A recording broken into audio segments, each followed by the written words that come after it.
Well, hello, Diane and Bruce. It is so nice to see your happy faces again. Hi, Di- Sue. This is Wonderful to great. see you, Sue. oh, thank you. Diane And and not in a Bruce, booth. and not in our booth. Diane and Bruce from SewBatik were very good friends of mine from the quilting world, where we were traveling to quilt shows all over the country and displaying our products, but also having a wonderful time and growing our community of quilters. I miss the shows, and especially I miss Diane and Bruce and seeing your happy faces every month. We really Thank did you. have a good time during our show days, didn't we? We It did. was good. We did. And It you know was good. something? The shows were wonderful in their heyday, and we got to meet so many lovely people like yourself. I mean, so much talent, and your booth was always like, well, look at the wall, look at your wall. I mean, it's just spectacular and so creative. And I think just that level of attraction was like instantaneous. Oh, thank you. Thank you. I've always so enjoyed using your fabrics. Whenever I saw your booth, I was instantly inspired. And let me tell you a little story. The first quilt that I made with your fabrics was with a line of flannel batiks or hand dyed flannels that you had produced, and they were spectacular. And I miss those. They are so beautiful. So I never finished that quilt because that line went out of. It's no longer being produced. But I Right. would love to know what you're doing currently. What is the focus for SewBatik since you got out of the quilting show world? Oh my gosh. Oh my gosh. Oh my gosh. You know, that's Well, a few years prior to our leaving the circuit, we saw a need, an opportunity to serve the garment sewing public, right. Yes. Right. and we slowly transitioned to base cloths and patterns, and also took advantage of Diane's incredible skill at fabricating garments, Fantastic. and we made that Yeah. transition. Yeah, and I just think that, one of the things that I'm sure you see too, Sue, is that we are responsive to our customers. And whether or not it's quilting related, or are we missing a color, are we missing a shape, are we missing whatever we're missing, or just a request of, have you guys ever thought about doing batik rayon for garments? And so, Bruce just, instead of just staying in one kind of place, we kind of changed and shifted and grew, to be honest. And Yeah. so, I'm wearing a garment that's made out of our rayon, Oh, and I and love all your garments. I follow you thank you. on Facebook because I can't wait to see what you've created next and what beautiful clothing you are wearing. You Thank have you. a Thank you. beautiful line of clothing and fabrics that go with that. Right. And for myself, um, as a child, I mean, that's how I learned how to sew. And I learned my very first project was making a 9-patch pillow. I think we all made a 9-patch pillow when Yes, we we were did. 9 years old, and so that was like the easiest thing to do. And then just gradually grew into different things, whether it be um, quilting, or my biggest thing that I did when I was still in high school was an applique quilt for Really? and needlepoint quilt for my brother for his graduation, as leaving high school. And Wow. it was and I tied it. It wasn't even quilted, it was tied, so it was just one of those quilts that you just kind of learn and do. And I was in 4-H, and I won my little grand champion. So, I love it. I love it. and So so I you're think We just saw the ribbon the we other just saw the day. ribbon the other day. Yeah. So your talents have really complemented each other. And Yeah. Bruce, I know that Diane is the creative inspiration. She's probably saying, hey, I really want this type of fabric or these types of colors to make my garments. So, how do you make that all happen? What is your role in the business? So we always have listened to our customers to a very great degree. Mm-hmm.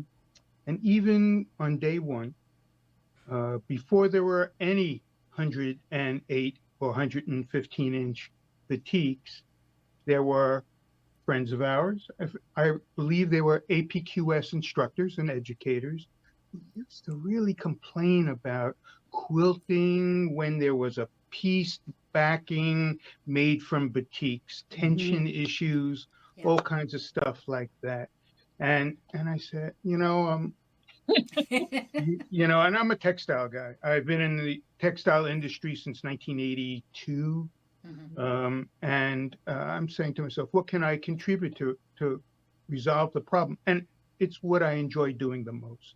Yeah. And so I started working on a base cloth that would be stable when sewn and would also absorb the dye stuff properly in a batik production environment.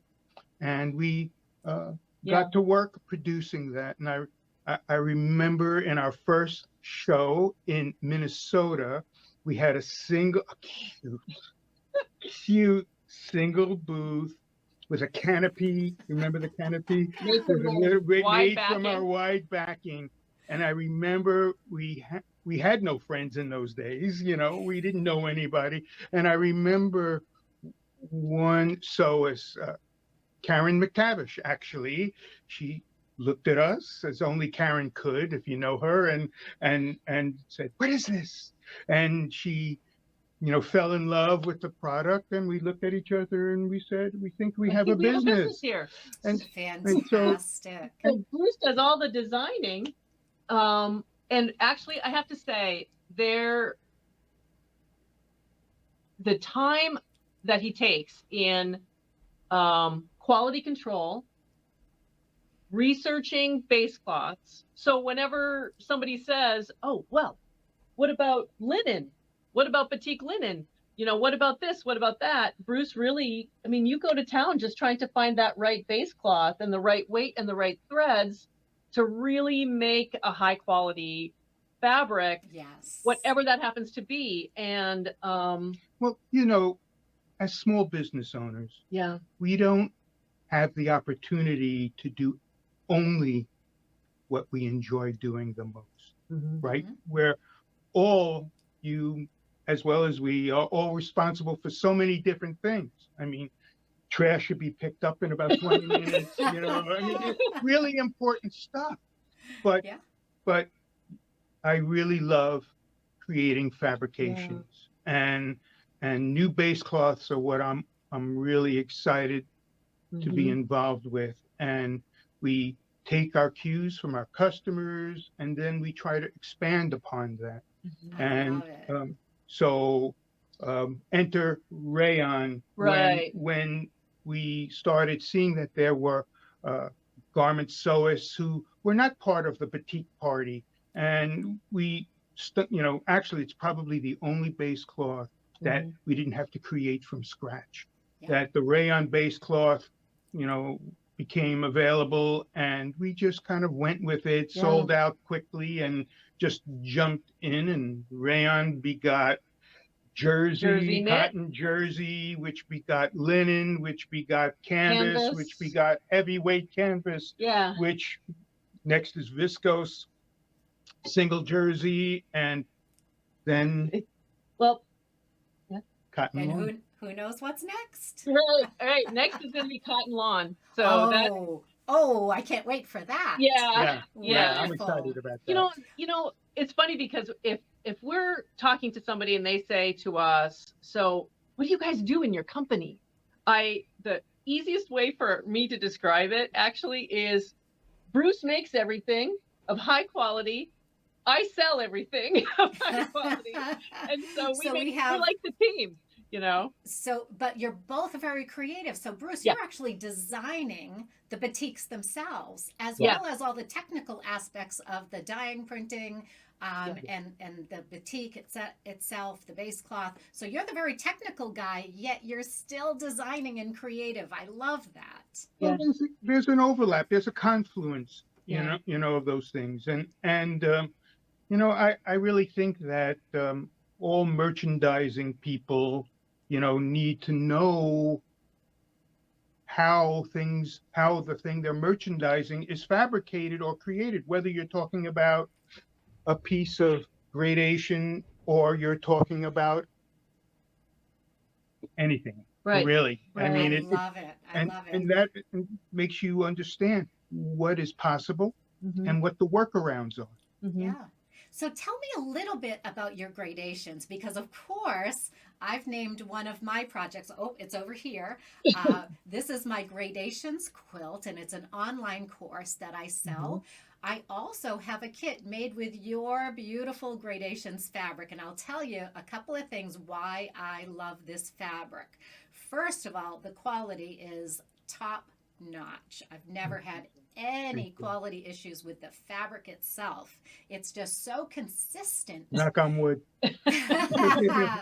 And the consistency amazes me because I'm a textile person too. I'm not sure you remember that. That's right. Yes. Yeah, I worked in the textile industry way back when, and I was a color chemist.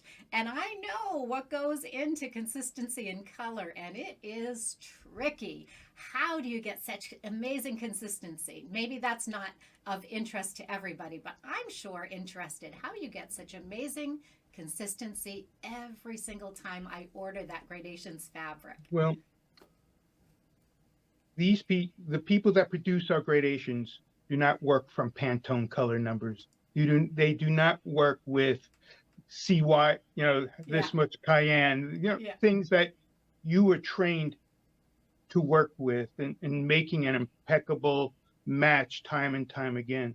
So what we do is, and having been there so many times, is knowing what the limitations of the dyeing community is at any given particular factory. And I know that they can recreate it because they're creatures of habit and they do it the same way. Batiks need sunlight to not only dry, but for the dye stuff to reach its fullest bouquet. Well, I had the great idea. Let's put the appropriate lamps in the factory and so that during rainy season, we can have beautiful batiks made. Mr. Bruce, no. We do this in the sunshine. We have done it this way for millennia, and this is how we're going to continue to do it. Okay. So yeah, you have to know and trust your people because they know their stuff. They know what they're doing. Plus, I'll add one more thing is that, what everybody doesn't see, I think, behind the scenes is that you may not see some of the things that don't turn out right. We don't sell them. You don't allow that out. You're right. Right. I love that. Or let's pull one of these gradations out. So the gradation itself, which actually Bruce will talk to you about the process of a gradation versus any other all over, like what I'm wearing, like an all over batik, like Bruce has his cotton shirt on, where the motif is the same and the color is the same, right? So there's a difference, monochromatic. So there's a difference between making a stamp batik and something that's hand dyed, and then hand dyed to show a shade difference from one selvage to the next. It just makes my heart go pitter patter every time I see one of those. I mean, the rich color is really something, but the technique of this in general, and this is going from kind of a darker shade to even a darker shade. So if you take something like that versus one that's going from, and that is our, which one is that? Ruby. And this is, and then that one. Right. Okay. So you're holding up Tequila Sunrise, where there's a transition from a goldy yellow all the way to that rich red. Oh, so each one of these is just they're a little bit different. And, the technique of making that isn't so simple. I'm sure. I've done some hand dyeing on my own, and I know what's involved. It's but very tell us, involved. Bruce, tell us how those gradations are produced to be so consistent, yet have that gradual change of color from one side to the other. We call it compound dyeing, where in the easiest scenario, we take. You want to take this one? Sure. Yeah. first dyeing this Okay. color, second, and third, of course. Sometimes there are 4 dyings because the original instructions are for 4 shades, each with a width of 11 inches so that we fill out the entire width of the fabric. Yes. And the fabric is actually dyed not in a vat, but rather on a cement floor. And Okay. the dyes are applied by hand or by wood. What do we make our eggs with? Spatulas. Spatulas. Right. And Thank you. he makes the eggs, and he's asking me. So, they're pad dye, That's it. Right. and okay. And so the dye penetrates the cloth so that, we have the same appearance on both sides. But first it's dyed, sometimes they're dyed 100% coverage of the lighter shade. And then we have successive applications I using see. pad dyeing, applications, whether it's a hand or it's a spatula, I technical see. term. I get it then- now. Yes. Now I can understand how this is done. Yeah. Mary says, I love the gradation fabrics. They are beautiful. Thank you, Mary. Thank Thank you. you, Mary. And then, My focus, of course, is on quilting, and I do a lot of applique. And let me tell you why I love these colors. That Dresden behind you with all of the different shades of yellow, all the different shades of purple, though that type of coloration on flowers in particular is amazing. I can make a rose from that tequila sunrise and start off with a beautiful yellow center and gradually go out to the deepest, darkest colors in an applique quilt. And for applique, I think the gradations are just your gift to the quilting world. And so I want to thank you for creating them. Just a quick aside here. Diane and I have been collaborating a little bit, and we are coming up with a bundle that I have pulled together. I've been working on this. It's kind of like a Baltimore quilt. I'm calling it Almost in Baltimore. And I've been working on this Baltimore quilt in 2 different colorations. One, the traditional red and green prints, and the second colorway that I'm doing is all of the gradation fabrics. So Diane and I are pulling together a collection that is going to have everything that you need to do almost any of my applique quilts. It's just, I love doing flowers. We're going to have more fabric for greens, leaves, vines, things like that. We're going to have a good collection of flower colors. We're even going to throw a little bit of brown and black in there so we can have some accents in there. So I'm super excited about working with SewBatik and curating this collection of applique fabrics in the gradations line.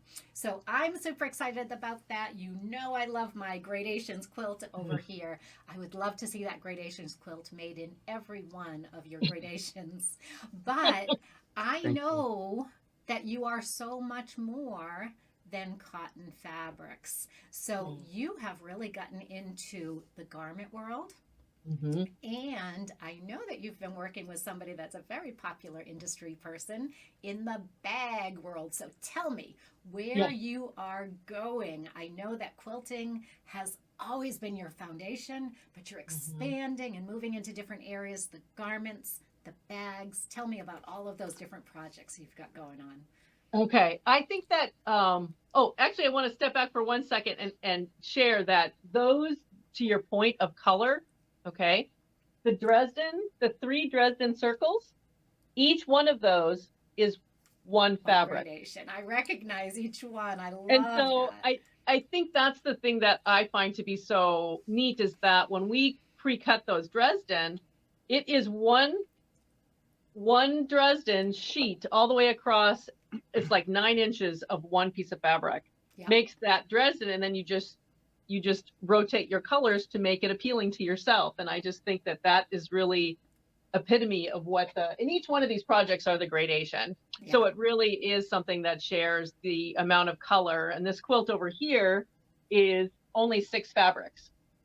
So wow. that's all it is. And I just think there's just such a so many way possibilities, so Right, many possibilities. and I think that cross behind you really illustrates the gradation so beautifully, where you have the light, the medium, and the dark. Now, before we move forward, since we're talking about gradations, I want to just bring up on your website where people can go to get more information about the gradations. So the first thing I want to do is I want to show your website. So SewBatik.com is where you can go to get these beautiful fabrics.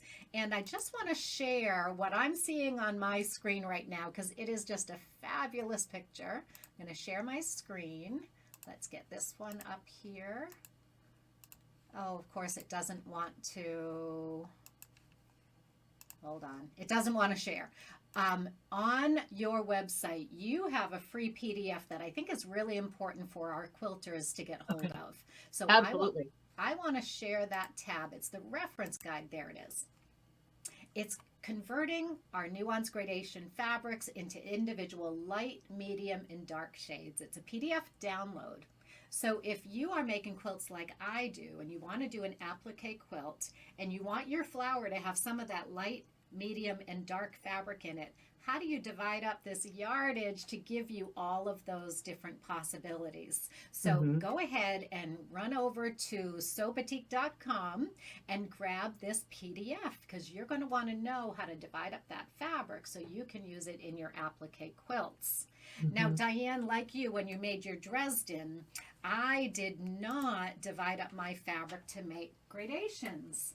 I cut my pieces across that fabric, so I end up getting some of my rings with the, this isn't light, medium, dark, this is a gradation. You can see it on the wall up there. It goes from the blue to kind of that plum color across the yardage, and it's just so stunning. When I cut my melons, I'm able to cut right across that fabric and keep them in order, so I can make that quilt in a very, very simple way without any thought. It just goes together so beautifully. So fabulous product. The gradations are my favorite product that you carry, but I do know that you have so many other things going on. So tell us what you've been doing since you've not moved away, but enhanced your line of fabric to not only serve quilters, but also to get into garment sewing, bags, and other projects. Yes. So as we had kind of mentioned earlier, you know, we respond to customers. And I think that if you're a quilter, somebody somewhere taught you how to sew clothing.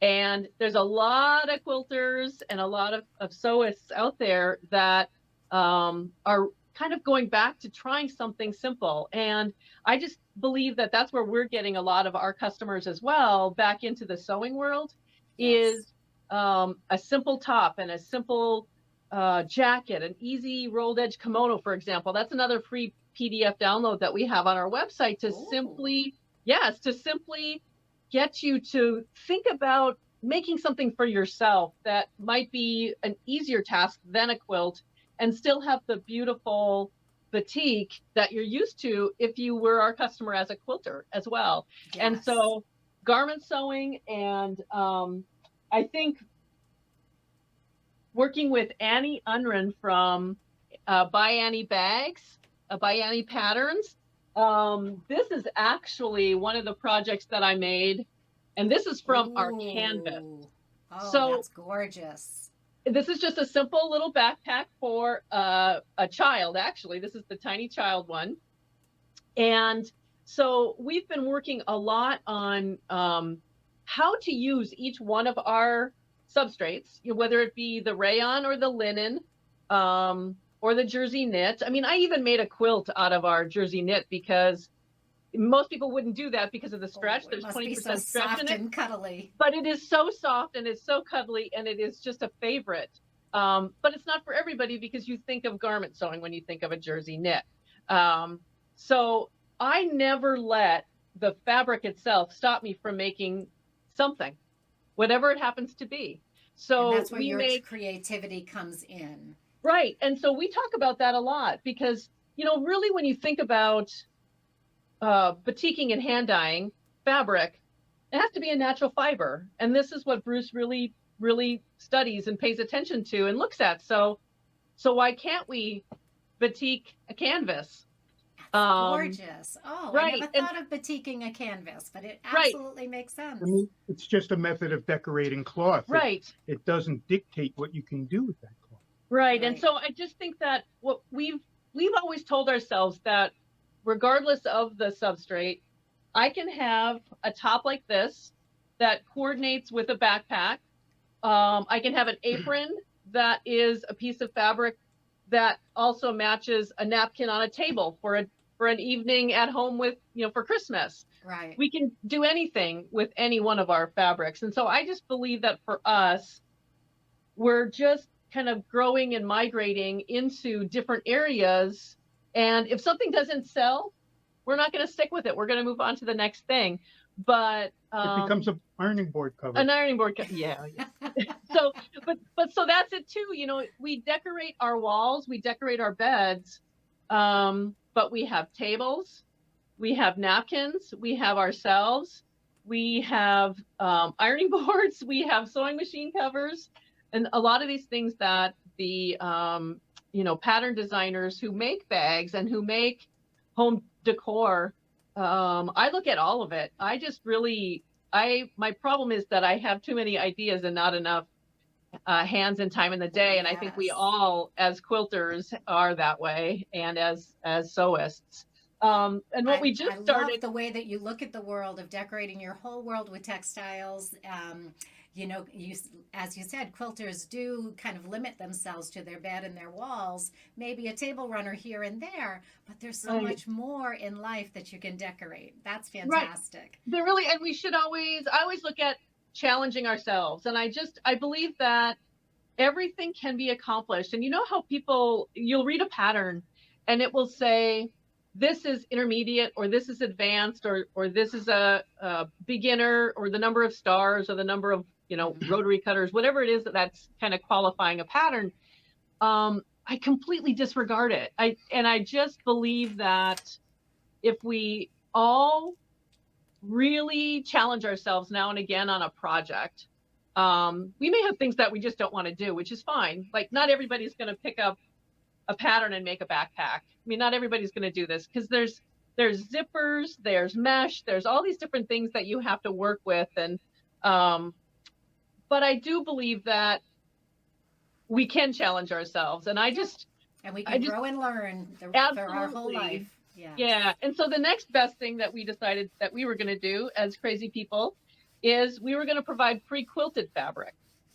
So we're quilting canvas and cotton, or cotton and cotton, or whatever you want pre-quilted, because if you don't want to quilt the fabric, we will do that for you. And then you just cut out your project, whether it be a bag or a jacket. And I started doing this with this is a pre-quilted fabric that I made into a tamarack jacket. Oh, that's gorgeous. Yeah, and so this is with our canvas and then the cotton inside. And we had so many people ask us, will you quilt that fabric for me? And again, here we go. And it still has a little bit of drape, but it's got that nice structure. So does it feel like a jean jacket? Yes. I want to feel that. I want to get my hands on it. It does feel like a jean jacket. Oh, and I love that. It's made with wool batting. So it's a really, really thin, lightweight wool, but it's perfect for like a cool evening or a transition between seasons. And that's kind of why I did this. So, that's gorgeous.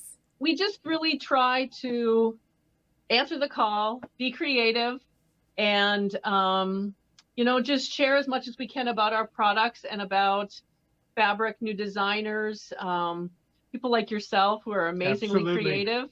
And you. Well, this is why I do this program. I love to spotlight my favorites in the industry, people who I admire, people who I love, and I love the products that they're producing. It's fun for me to get to interview you, and we all share what we do with a whole new group of people. So I see Debbie West. She says, I just keep buying more and more. Debbie. Hi, Deb. Hi, Deb. How's your mom? And then we've got, oh my goodness, someone says, this is fascinating. Mary says, the gradation fabrics are beautiful. Sign me up for a bundle. I love it. I love it. I can't wait to put that together. That's my next task. Oh, that's going to be gorgeous. So when we do, we're working on our quilt here. When I do get that finished, I can't wait to show you some pictures of that. I can't wait to get both of these versions finished. So you have a traditional print version, then we've got this beautiful gradations version. I love working with your fabrics, and it just, every colorway just inspires me to use it in a different way. One of the ways that I've used it, as I mentioned before, is roses. Well, I took some of your beautiful gradation fabric and I made folded roses for my mother. It was spectacular. I made her a whole bouquet of 3D folded roses with your gradations fabrics. They are so beautiful. I'll have to go find that photo. I had forgotten about it until just now. But they're so subtle in the way that they change color. They just bring so much life and so much realism into your flowers and into my quilt. So thank you for all that you do for the quilting world. It just makes me so happy to be able to explain a little bit, not only about how they're produced, but the people behind these fabrics that are being produced. So what we didn't talk about, Bruce, is where are you doing all of this work? Where are you located, and where are your fabrics manufactured? I'm located right next to my wonderful wife, Diane, and we are located in Mayville, North Dakota. North Dakota. And our base cloths are woven in Indonesia, mostly in the city of Bandung, which is approximately an hour and a half away from the city of Jogja or Solo, where a lot of batik making goes on. Okay. So we have our fabrics shipped to our batik manufacturers, and from there they go to the ports of Samarang, usually for shipment to Singapore, and then from Singapore to LA, and from LA to North Dakota. I love that. I love that you are manufacturing the base goods right in Indonesia, bringing them over to the factory and dyeing them there, finishing there, because there's so much of that back and forth that goes on. And when we're looking at our carbon footprint, the way that your fabric is manufactured is much less transportation, much less impact on our environment, I would think. It wasn't always that way, but you could see the necessity of doing it, and especially in a post-pandemic world, you know, where simple is better. Yes, I love that. So your lives have changed considerably since we were all on that routine of going out every month to several different quilt shows. And so tell me about your online business. Are you selling through your website? Are you still selling wholesale to stores? Where are people going to find your fabrics?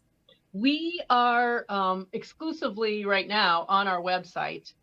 We do have we have a store here, but it's by appointment only. Oh, because okay. So people actually can come into your store. Yes. Yeah. I got to get myself to North Dakota. I've never been there before. Well, we get that a lot. We get that a lot. Yes.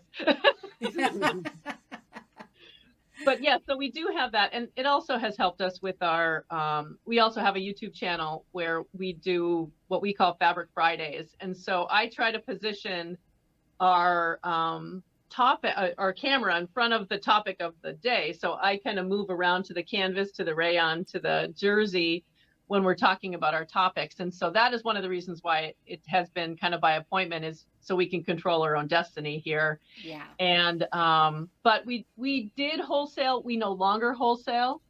We have had to just really focus on our growth and our products, and really just I don't know. Everything changed 3 years ago, and so we're reinventing, we're pivoting, and we're loving it, to be honest. So you know what I love about your model and mine?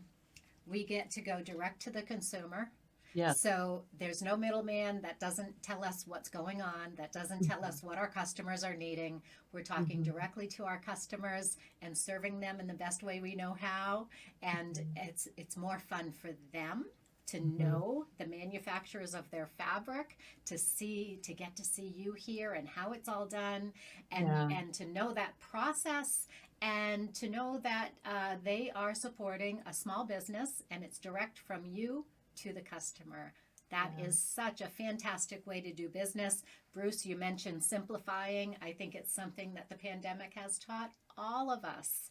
And by simplifying our business, we simplify and enrich our lives, and I think the lives of our customers as well. So, That's our oh mission. my goodness. Thank you for what you do. Your fabric is absolutely stunning. I'm glad that you're doing it from home and you're able to spend more time where you belong, with your family, Diane with your mom, Bruce with your mom. That's just, it's a wonderful place to be. I bet you my mom's out there watching too today. Becky says, I love SewBatiks. They're wonderful fabrics and customer service, and I love the owners. So thank you, Becky. Thank you. That's great. That's great. Well, Bruce and Diane, I have probably taken up enough of your time today, because I know that you have so many irons in the fire, so many different directions that you are going. I am going to let you go and create more beautiful ideas and fabrics for your customers. And I hope that everybody here at Sue Pellin Designs will head over to the SewBatik website. Go get your copy of that PDF download, both for converting the nuanced gradation fabrics into the light, medium, and dark shades, as well as, did you say there was a kimono pattern out there as well? Yes. Wow. It's called the Easy Rolled Edge Kimono, and it's we have a couple of free PDF downloads just to help you get going on a new sewing project, or just something that may be fun for you to try. So that kimono pattern would be perfect for your batik rayons. Is that what you'd normally make that from? Well, I want to show you one thing, but yes. Show me anything you want to. I just don't want to take up too much of your day. No. But it's one of your favorite colors. I'm just going to grab it. If we can, do you see this? Ooh, I love it. So this is the same hyacinth violet that is in your quilt on the wall. Oh, this one, yep. And this is the Easy Rolled Edge Kimono made with, I think it is Did you make that just for this? Just so it matched my quilt? No, because to answer, just say, I should say yes. Yes, I should have. But we got so many questions about this pattern of what can we make it out of. And so I said anything. And so, the rayon, the jersey, I made it out of linen. This is the gradation. So this is the cotton. And Lovely. So you can see the gradation all the way through the whole beautiful garment. I love it. And it doesn't matter what you make it out of. That's why I just kind of feel like you can do anything with anything. I love that. You've even made it out of the linen. So it's more like a jacket. Oh. So just like a beautiful, beautiful jacket. And one of the things that we always have is we always have a solid black that's called tuxedo. And that's just an easy way to just make something fun and simple that you can always wear on an evening out too. So anyway, but so that's another download that you can get for free and enjoy. Okay, great. Now, there's something else that I noticed on your website, and I want to point this out to I want to point that out to my listeners, that you have $7 flat rate domestic shipping. That Yeah. is unbelievable. I know how much shipping costs. So thank you for doing that for your customers. That's a great service. And so they can get anything Yeah. in their bundle and get $7 flat rate shipping. Mhm. Just fabulous. So everybody run over to SewBatik and get your amazingly beautiful fabrics. If you want to work with me and do some applique, you're going to want some of this gradation fabric, but you're going to be making bags, you're going to be making garments, you're going to be playing with all of these different ideas. And imagine those beautiful garments with just a little bit of applique on there. Perfect. That would be gorgeous.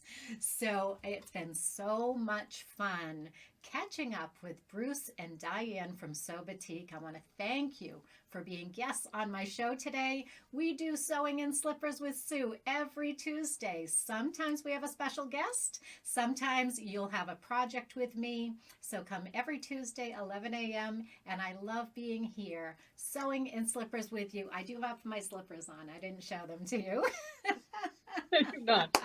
Since I stopped traveling, I just love being here in my studio, inspiring, teaching applique, and working with these just phenomenal fabrics, making these beautiful creations. And I want to invite all of you to come and do that with me. Make your beautiful creations with Diane and Bruce's fabric. Go on over to SewBatik.com and get some fabric today and get those free downloads. Thank you so much for being my guest today. It's been such a pleasure. Thank you. Thank you, Sue. It's Great so to see great. you. So great catching up with you. You as well. We'll see you again soon. Bye. Thank you, Sue.